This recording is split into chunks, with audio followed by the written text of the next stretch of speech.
Бир жолу алыскы токойдо чоң арстан менен кичинекей чычкан укмуштуу окуяга кабылышкан. Курсагын тойгузуп алган арстан чоң таштын үстүндө эс алып жатты. Бир маалда шашып бара жаткан чычкан аны айланып өтө албай түз эле үстүнөн жүрмөлөп өтүп кетти.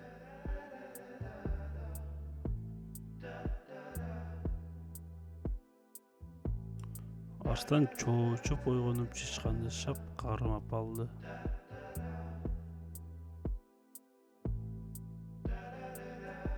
Чычкан ыйлап жиберип, мени кое бериңиз, бир күнү мен да сизге жардам берермин дейт.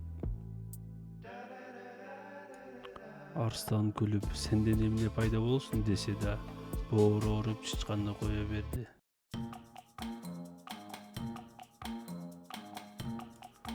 Бир нече күндөн кийин арстан капканга түшүп калды.